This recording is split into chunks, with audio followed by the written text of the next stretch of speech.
Wrestling fans, now you too can look as cool as Monty and the Pharaoh by wearing the official Monty and the Pharaoh sunglasses at night for $8.99 each. That's only $8.99 each. Now available at montyandthepharaoh.com.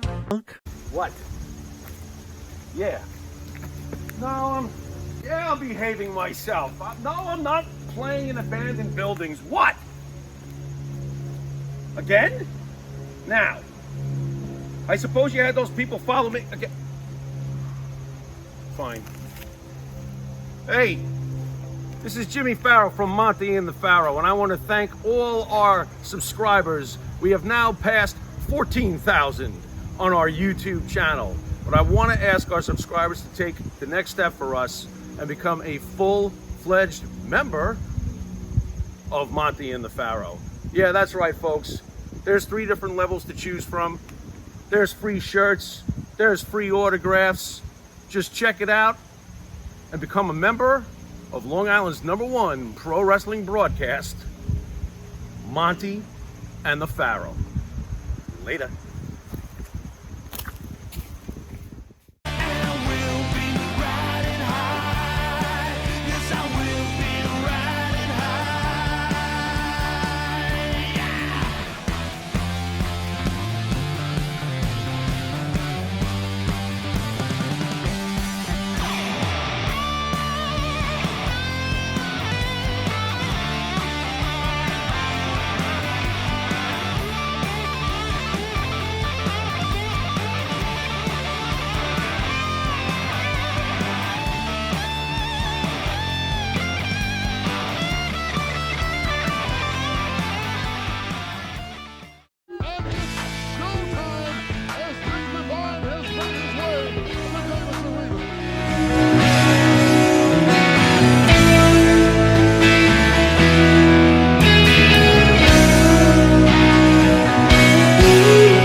Man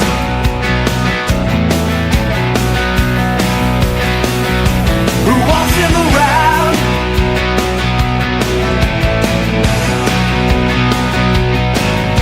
he's all alone to fall all the way down. Way of training, and once you explain that, can you do pretty much the same thing that the Hogan did? Kind of explain what got you into the business and who helped you to get started in this. But I'm interested to know myself, how in the hell you get to look like that? You jack, bro. Man, this is coming from somebody who's twice my size. Man, I'm trying to get like you, brother, man. You see those arms right there? Well, all you gotta do is get fat, bald-headed, black, and ugly. You look just like me. Well, I'm halfway there. Yeah, Monty and the Pharaoh, #1 wrestling podcast. Yeah, when it comes to podcasts, they are the cream, the crumb. Yeah, dig it? Heartless man. We don't need him around. Yeah, freak out. Yeah, here I am, back in the studio. Microphone and headset. Yeah, real podcast looking, but it's all an illusion. Yeah, smoke and mirrors. But it looks good, and I like things that look good. So here's the deal. Welcome to another installment of Macho Mandays, and I am your host, Macho Man. And we're trying to find a format here. We're kind of testing a few things out. And what we're doing is we're getting some questions from some fans. And I have some questions here and I have some answers here. And I think each week we're going to do that. We're going to get about 10 questions or so. And your question will be answered, possibly, when you tune in and you listen. So people will find out some things that maybe they didn't even know that they wanted to know, and now they're gonna know. So we're gonna start playing around with different ideas, and maybe doing something a little different where I actually have a co-host to be kind of directing the flow. You know what I'm saying? Like he could ask me the questions or whatever like that, and we'll kind of keep it going in that kind of a format. Maybe we will, maybe we won't. We're testing it all out. No matter which way it goes, it's still Macho Mandays here on Monty and the Pharaoh. Yeah, dig it. So why don't we go to question number 1? And that question is, I don't have who it's from here. So if this sounds like your question, it might be your question. Do you have a relationship with Lanny? The only relationship that I have with Lanny is that he knows who I am, he knows what I do, he approves of it. I have spoken to him, uh-oh, no dogs barking. I hear people outside, that's not good. Trying not to wake the beasts. We have spoken via email, and a couple of times on Facebook Messenger. Most recently, I sent him the Halloween gimmick. Yeah, see, I'm not liking that right there. Yeah, see, I got a problem with that. I don't know if you guys could pick up on that, but it sounds like that there's kids playing right on my front step. And I'm like the old man, you know what I'm saying? Old man savage, man. He don't like kids. Yeah, he's, don't go by that door. He's kind of, crazy, yeah.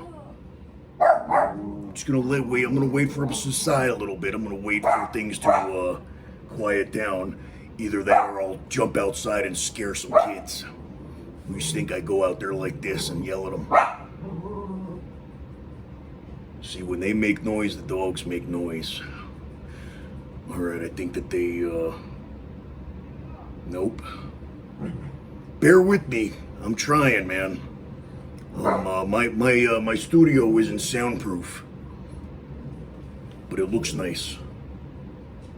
This corner of my studio looks nice. Yeah. Alright, I'm gonna try to ignore it. Anyway, so I have spoken to Lanny, and the Lanny Poffo impression that I did it for Halloween. I bought a cap and gown, and I did an impression of Lanny, and I, you know, posted it up, and I sent it to him privately, and he liked it. So, you know, if to answer that question, then yeah, I guess I do have some, I wouldn't say a relationship, but I have, you know, contact with him, you know what I mean? And there's been ideas that have passed through my head, and I've thrown a couple of ideas at him, but sometimes when you get no response, you kind of take that as, you know, not really too interested, but, you know, there's always something. Daisy. No. I'm on the video scope. You know that. This is what you get, you know, 3 hosts for the price of 1. You got me and Daisy and Buddy here. All right, why don't you guys be good and go like sit in the green room or something? You know what I mean? I'm doing the thing here. Yeah. I wish that you could see this. Okay, Daisy, it's not always time for belly rubs. All right, so anyway, that was question number 1. Number 2, here's something that I wasn't too sure about. How do you feel about multiple passings at the Cauliflower Alley Club due to COVID? I was there all weekend, and the only 2 people that I know of that passed away shortly after the Cauliflower Alley Club reunion was Reggie Parks, who was my first time meeting him, and you know, met him all 3 days pretty much. He came over and said, "What's up?" Came over to the table and, you know, talked about the belts and stuff, which this right here is one of the ones that he designed. It's one of my favorites, of course. And then the other one is the Eagle Wing Heavyweight Championship belt. So I had the honor of speaking with him. I didn't realize that he was, I don't know if he passed away from COVID, but he did pass away a few days after that weekend. The only other person that I know that passed away shortly after that weekend, who I saw there as well, was Tom Casati. Some of you may know him, some of you may not, but chances are you do know him. He's been around and been involved in the wrestling biz. Everybody knows him.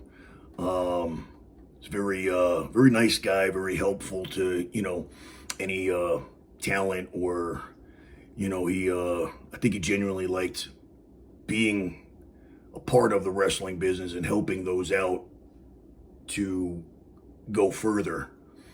He liked to do whatever he can do to try to help out, because he's just a, huge fan and just wanted to be a part of it. And that's exactly what he did. He became a part of it. So whether or not that was COVID, I heard yes, I heard no. I'm not really sure.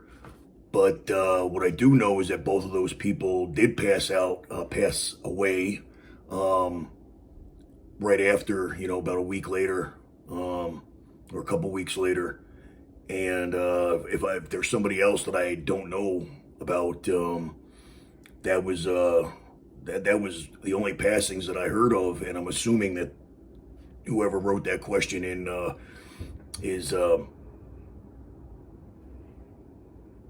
whoever wrote that question in knows something. So if I'm missing somebody, let me know. You know what I mean? Because maybe there is others. I don't know. But second part to that question: were you worried while at Cauliflower Alley Club? Jesus. Yeah, I gotta get a new studio. I wasn't worried because this may not be the popular answer, but I don't worry about things that I can't really control. I had to learn that the hard way, and I know that I have a very strong immune system, so I don't worry about it being compromised. If I've been in worse situations than the Cauliflower Alley Club, you know what I mean, with a lot of people around and not wearing a mask, and I don't let it deter me from doing things. You know what I mean? I'm not gonna not go to the Cauliflower Alley Club reunion because of COVID. You know what I mean? So I was never worried. No, I don't worry. Daisy. Yeah, I think maybe I picked the wrong time of day. I have to write this down, that the dogs don't like this time of day or time of night. We're just gonna wait for that to settle down a little bit. Guys, you're messing up my whole gimmick here, man. You know what I'm saying? I'm trying to do the thing. What are you doing?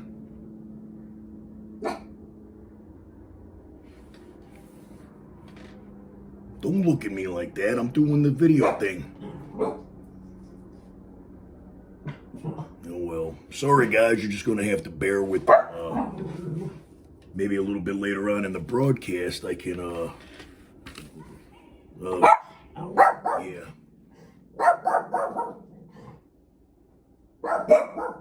My apologies. There's nothing I can do. So I'm not gonna worry about it. I'm not gonna worry because, if there's nothing I can do about it, then I'm not gonna worry about it. Yeah, I don't know why. I don't know why kids are outside screaming like Jason is chasing after him. Do you hear that? I hope that you can hear all that. I'm trying to maintain my composure, and yeah. All right. Give me 1 second there. Daisy! Is it wrong for me to like be like the old grumpy guy and yell out the window, "You kids, get off my lawn! You hooligans! You crazy little whippersnappers! I know, yeah, I know where you live. Yeah, I know your parents. Be like that old guy. Just get away from my window. Send the attack dogs out right after you." All right, back to my questions. Quiet out there. You're interrupting the macho Mandays. All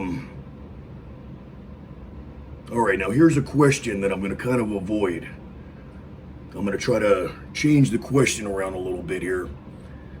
The question is asking me if there's any heat between me and a particular other person. Now, I'm not even going to mention their names because they're not worth me mentioning their names. That's me giving them some kind of credibility. It's me putting them over more than they already put themselves over. You understand? And I'm not going to do that. I'm not going to help you out. Nope. And if you're listening and you know who you are, then you understand that I've already told you, man. No heat. We don't know each other. Don't talk to me. Don't look at me. Yeah, don't say nothing. Because I don't like you. And I'm not going to shake your hand when I see you. And I told you that the last time that I saw you. Get away from me. Bottom line, that's all you got to do. I don't care. Yeah. I'm starting to think I'm gonna have to scare some little kids out of their wits.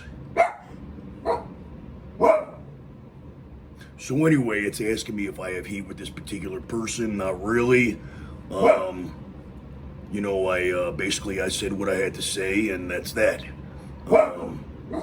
I just think that some people don't belong in the wrestling business. I think that they belong on the other side of the barricade. If you're, if you're a huge fan, that's understandable because we were all fans and we all got into wrestling because we were fans. But you got to remember, man, when you step foot in that ring, you know, you're now one of them. You're no longer a fan or a mark. And I'm going to, go and say that you're a bigger mark for yourself than you are any 80s wrestler, because that's what you do, is you just follow 80s wrestlers around and you hang on their coattails like a lost little kitten. And that's all I got to say about that. No names mentioned, but if you know who you are, you know who you are. Yeah, and if you don't know who I'm talking about, it doesn't even matter, because that's all you need to know, is that if you're a huge mark for yourself and you're a huge mark for the guys that you grew up watching and you latch on to them, you're making yourself look real pathetic. Yeah, you're a real sad case. And that's why I'm not going to give you any credit. Yeah, I don't know about all that, man.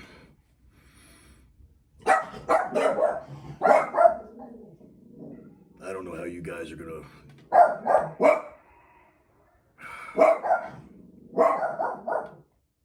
Yeah, I'm not happy right now. You might see me get to my boiling point. Yeah, I don't even know. I can't even oh, God.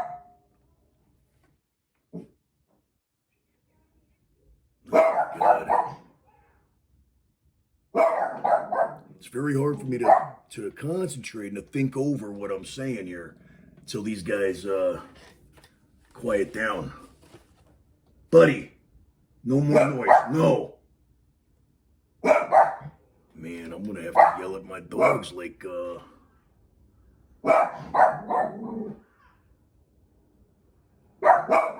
you guys gotta be able to hear the sound outside. That my dogs aren't just barking for no reason. There's any noise outside, they start barking. And these kids are what's going on, man? Go to Chuck E. Cheese. Get away from the door. Yeah. Yeah, man, I'm not happy with this right now. All right, back to the questions. Yeah. I gotta speak over my animals and speak over the kids out there. Yeah, it's starting to get me a little bit to my boiling point. Yeah. Anyway, like I was saying, Daisy. Man, this is not a very relaxed atmosphere right here, right now. Man, I'm telling you, I swear they're like right outside, like dancing on my windowsill.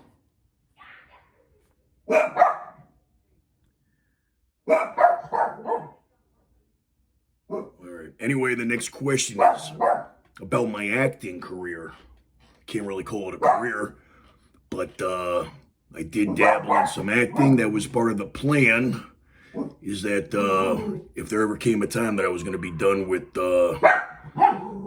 wrestling, that I was going to go to my second love, which was always, performing and entertaining. And since wrestling and acting kind of go hand in hand, you know what I mean? There's a lot of acting, more than some of these guys think, and that's why they're only wrestlers and not entertainers.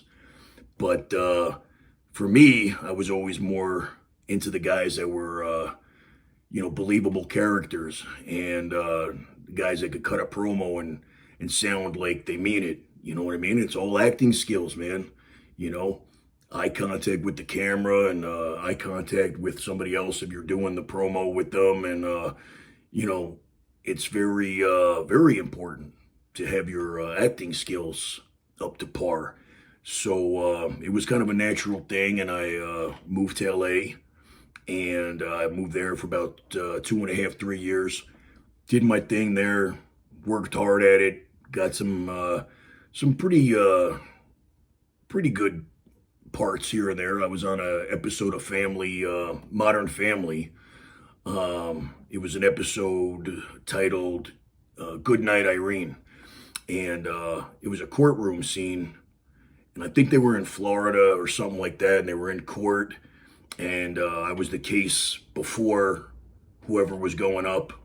And it was like it was a short scene as it was. And then when they aired it, it was like even shorter. So I didn't have a long dialogue there, but they cut it down to me going, "What?" And that was it. And I was basically playing the part of a drug dealer, so I was all dressed fancy and, blah, blah, blah. But, yeah.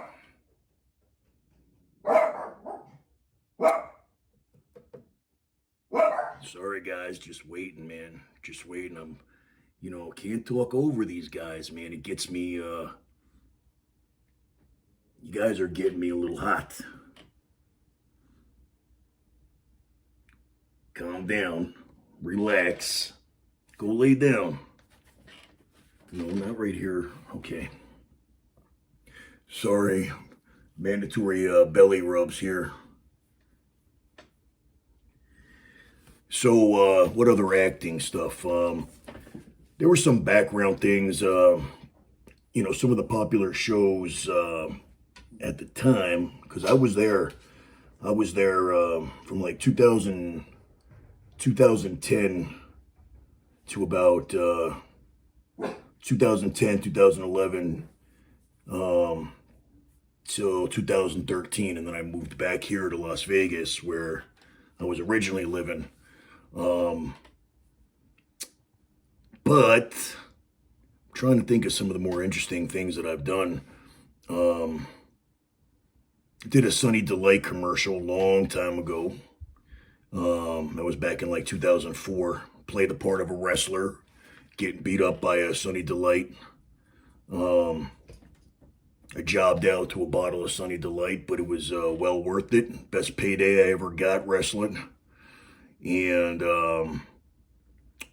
what other ones? There was, trying to think of the ones that I enjoyed most. There was a production that was made, it was like a little demo film.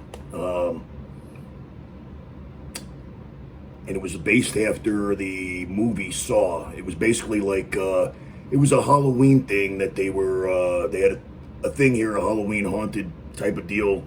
And they had a room that was like, were a few rooms that were interactive like Saw. You'd go and you'd, see the traps or whatever, you know what I mean? And so we did this whole like mini movie. It was only about 20 minutes long, but it was really good the way that it was produced and the way that the set looked and everything.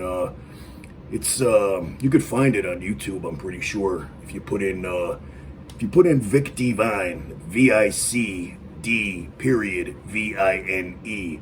That was my wrestling name, but it was also the name that I used for all of my acting stuff. So it was my stage name from from day one. Well, not actually day one. I had some other bad names, but that's the one that I stuck with. And so whenever my name is in the credits, it'll say Vic Divine most of the time.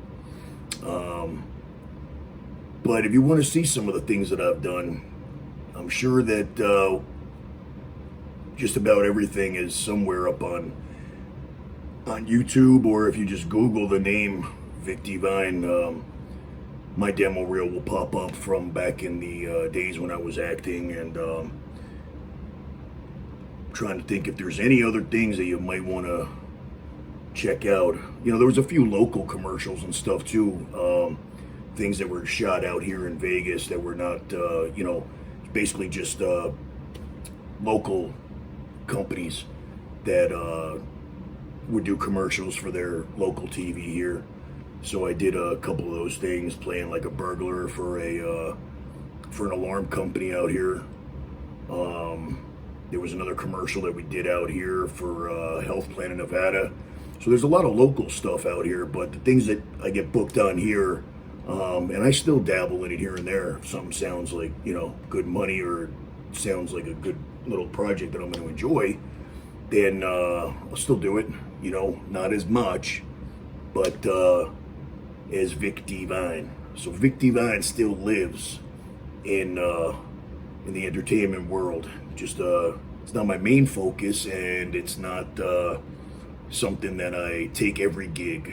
You know what I mean? This right here, doing the Motch thing, is something that I'm focusing on 110%, and this is what I really am concentrating on right now, doing the thing, doing the Motch thing.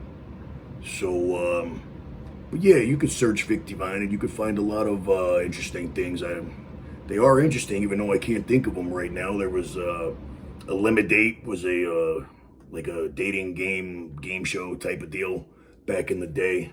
That was like 2004, 2005, something like that. Right before I moved down to Louisville, Kentucky for OVW, which gives me the segue right into the next question. Yeah, I like this. See how good I am? Yeah, Ryan Seacrest ain't got nothing on me. Yeah.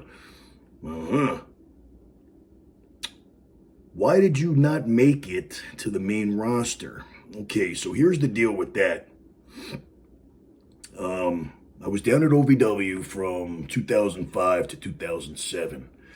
Now, I moved down there. I was living in New York, and I had pretty much done everything that I could do on the East Coast.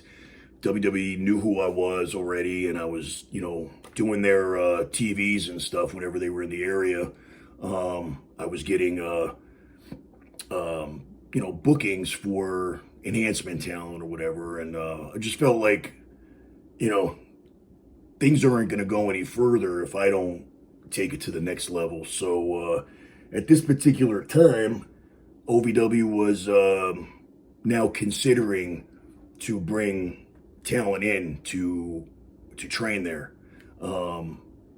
If you're willing to pay and, move your life down there or whatever. They didn't do that the year prior, that they were only accepting people. They would do the tryouts, and if you got chosen for the tryout, then you would be invited to come down there, and you basically, you're getting an invite, so you're paying. You're not under contract right away. You were invited to try to get a contract. And I actually did that the year before I actually moved down there. And that's going off on a different subject there. I'm sure we'll touch on that at some other time. But basically, 2005 to 2007, moving down there on my own dime, trying to find work that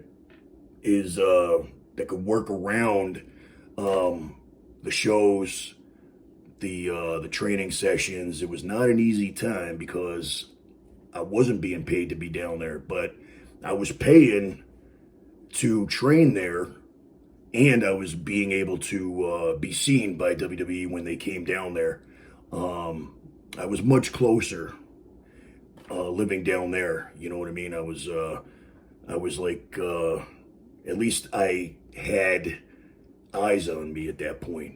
And what ended up happening with that is that as far as like not making it to the main roster, I wasn't even contracted, and I kind of left on my own. I just kind of I was there for 2 years. I had moved up from they started me in the beginners class, no problem. I kept my mouth shut. Worked hard. Of course, they just wanted to test me, and when they saw I could lock up and take a bump, that I moved. They got me moved into Rip Rogers' class, which was the intermediate class. But if you ask me, that's where you really learned the advanced stuff. And then there was the advanced class, and Al Snow was the trainer of all the contracted talent. So I was training with the intermediate crew, the intermediate class, and the advanced class. So I was doing double trainings, and I guess the only thing I could say about not making it is that it was definitely the wrong time, because WWE goes through their periods of what they're looking for. You know what I mean? And for a long time, they wanted guys that were like 6'2" and over, 230 pounds and over, whatever it was. And they're constantly changing, whether it's, size or a certain demographic, or, you just got to be at the right place at the right time. And I think I was at the right place at the wrong time, because I wasn't what they were looking for. And I was kind of like in between. I wasn't big, but I also wasn't like a cruiserweight guy, which once in a while they would take a look at. But they would be like, their gimmick would be like a smaller guy, kind of like a Crash Holly, you know what I mean? Like he was a small guy, but they kind of like made that his whole gimmick. So at this time, there wasn't a whole lot of small guys, and I was like right on the border, man. I was like, I was ripped, and I was like 200 pounds or something like that. But compared to the other guys that were, signed, that were under contract, I was small. So I wasn't what they were looking for. And eventually, towards the end there, because like I said, I started in 2005, and I left in July of 2007. And what was happening towards the end was they would treat me, and there was only a few others that they invited in to the advanced class that weren't under contract.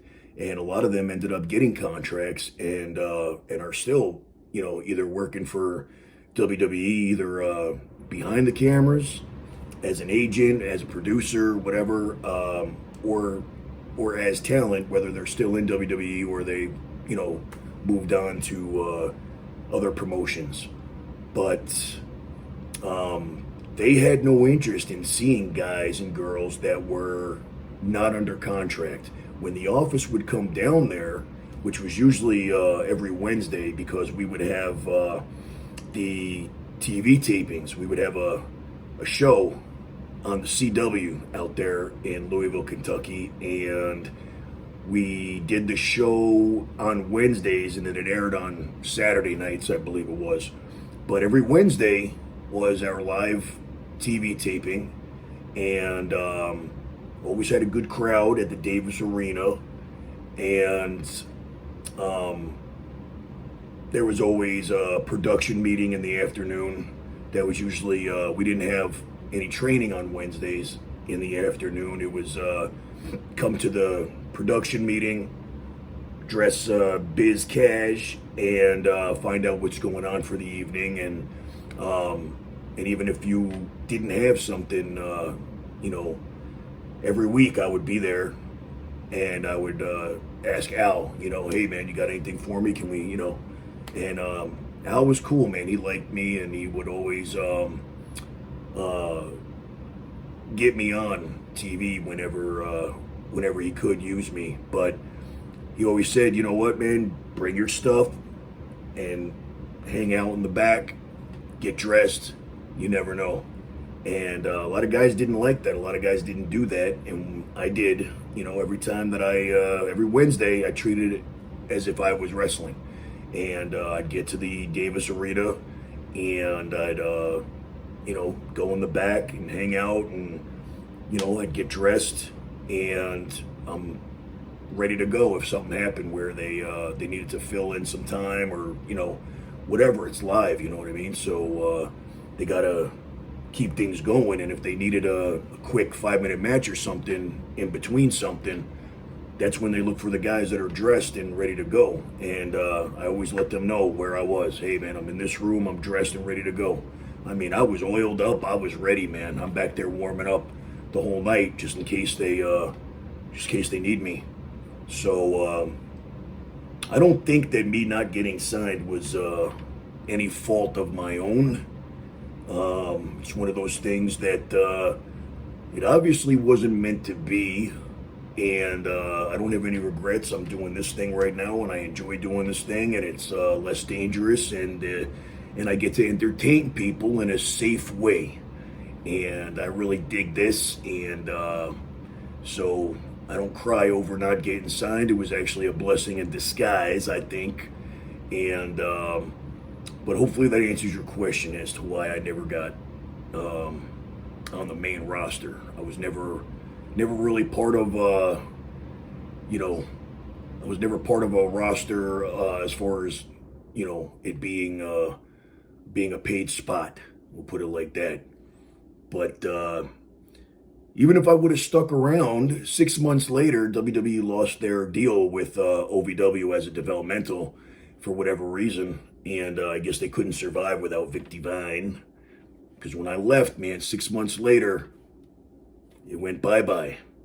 But OVW is still there, and it's still strong, and Al is still he's basically one of the owners of OVW now. And they just don't have a tie with WWE as far as their developmental. And if you ask me, they should, because when OVW was the developmental for WWE, they were producing great talent. I mean, you guys probably already know, man. Batista and Randy Orton and John Cena and Brock Lesnar. Who else? Shelton Benjamin. There's a lot of guys, man. Eugene. There's so many guys that basically were trained by Rip Rogers and Al Snow during their time in developmental. And I hate to say, man, when they decided to cut ties with with OVW, they never produced talent like that ever again. I see what they're trying to do now. They're trying to do like a developmental type of thing with NXT, that it's not a third brand, that it's a developmental, but they have their own TV, and they're going out there and basically just showing their training sessions, and that doesn't, I don't know why you'd want to put people on TV that aren't ready to be on TV. They're not, their work isn't, it doesn't make any sense to me, but I'm not here trying to figure it out. we'll have future podcasts where I try to understand, and you just watch me get more and more confused because I can't understand what's going on these days. But that's why I don't really watch. I hear through the grapevine, and then I check out the details on that, and I do some research on whatever it is that's crazy happenings, and there's always something crazy that makes no sense. And that is the way that it is. On to the next question. Looks like it's the last question. And it's simply, did you ever meet P.S. Michael Hayes or Bruce Pritchard? I'm going to say that I have met the both of them. I don't remember a time that I, sat down and had a conversation with either one of them. But I know that, I've done so many things and met so many people that it's hard for me to say that that I didn't at least, meet them in passing and, say hello or whatever. But yeah, I'm not 100% sure, but I'm going to say yeah. And like I said, it was never a conversation, or else I'd probably remember that. But I'm sure that we were at the same place at the same time, and we crossed by, and I said, "How you doing?" That's probably the extent of it. I can tell you that Tom Pritchard, Bruce Pritchard's brother, I knew him very well.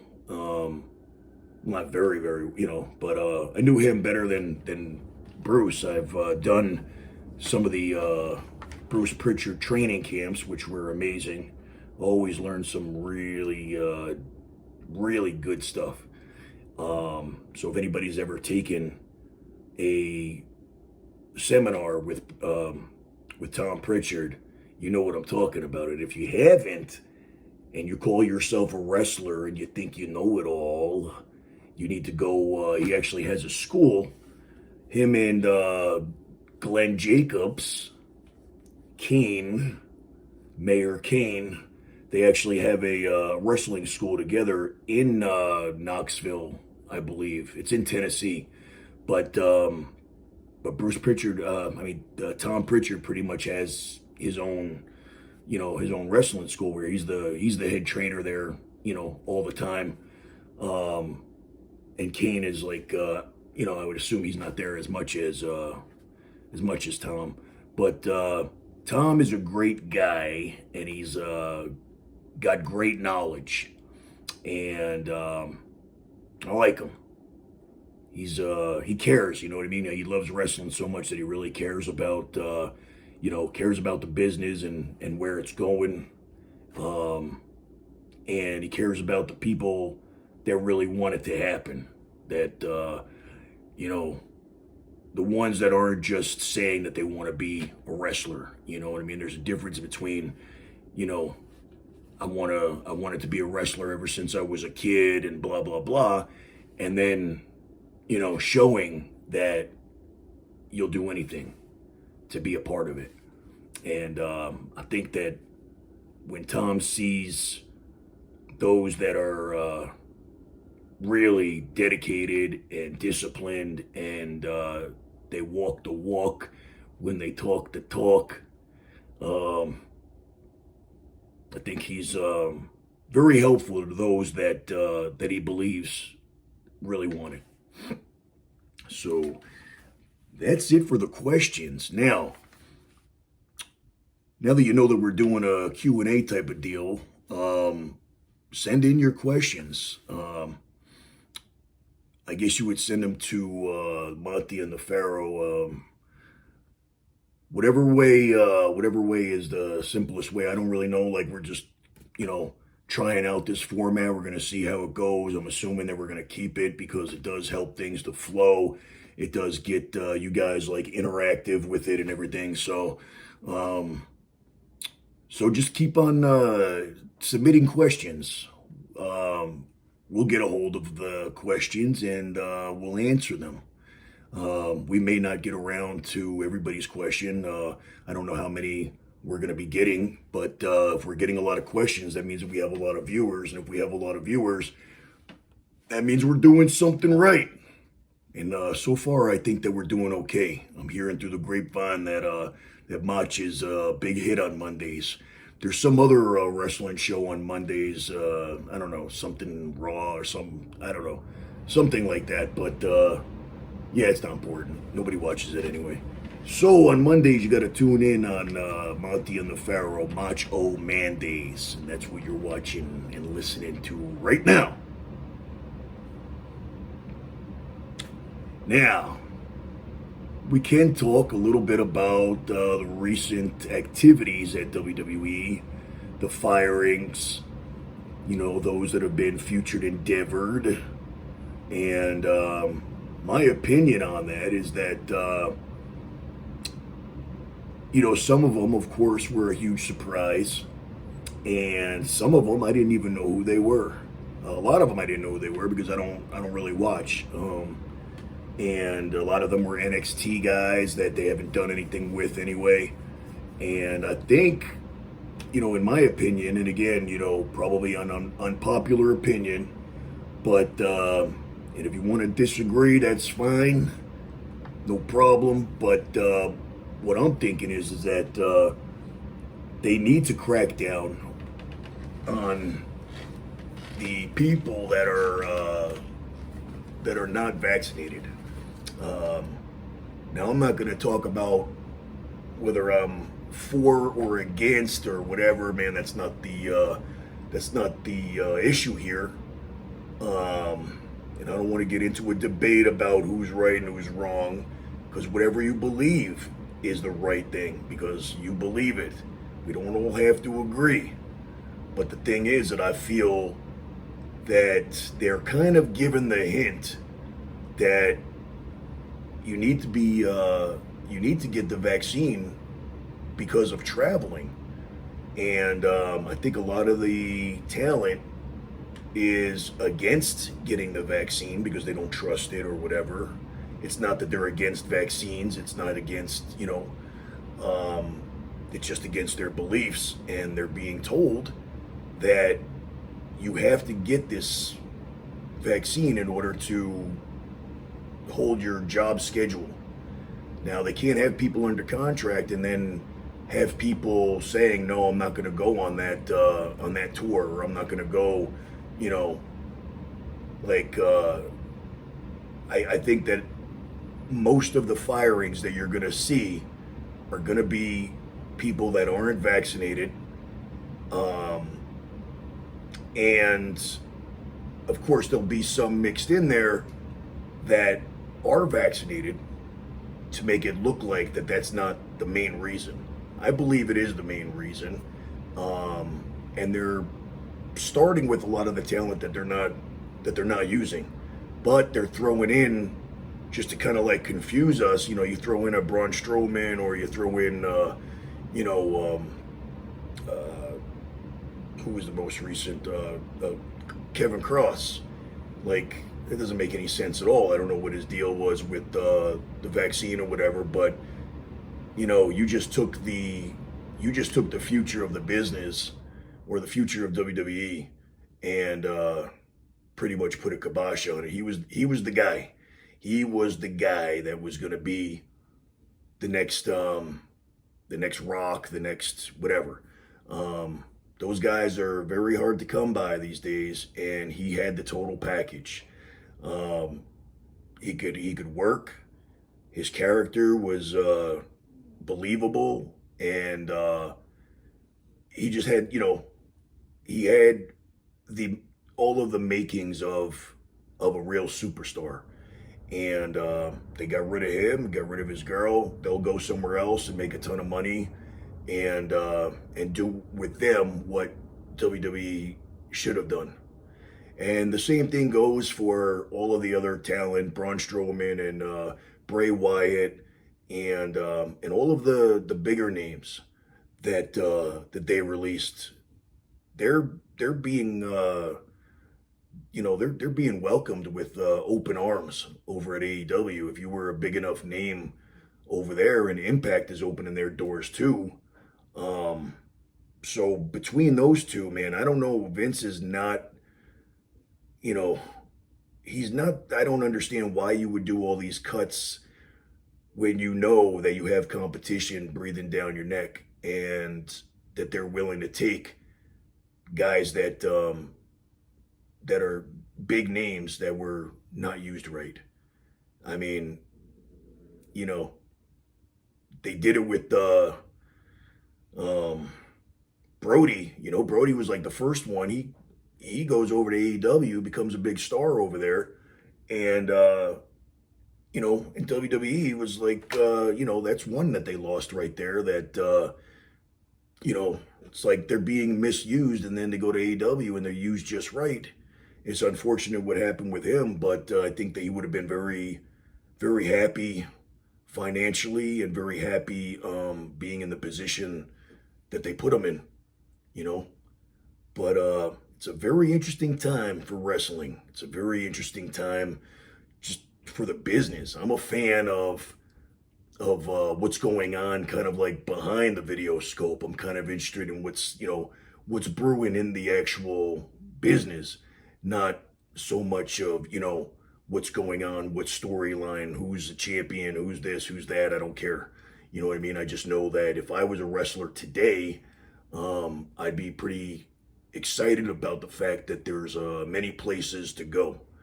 And you guys know for a long time, there was only one show in town, man. And if you got released from WWE, you were kind of screwed.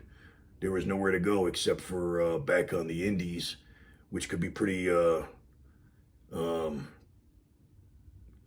sad, that you're making all this big money and you're doing all the big arenas and everything, and then you're back to going backwards, going back where you started. But eventually, then they get called back years later or whatever. But you guys are going to see some pretty amazing things as far as just the inner workings of the business, where you're going to see guys leaving WWE. They're going to be jumping ship, man. Sounds familiar, doesn't it? I'm telling you, man, it's like time distortion. Yeah, time distortion. We're going back to the 90s now, where AEW is like it's like WCW, man, and they're going back and forth, and they're going to go head to head. And I think that whole NWO thing, and the whole Monday Night Wars was probably the best time in wrestling ever, man.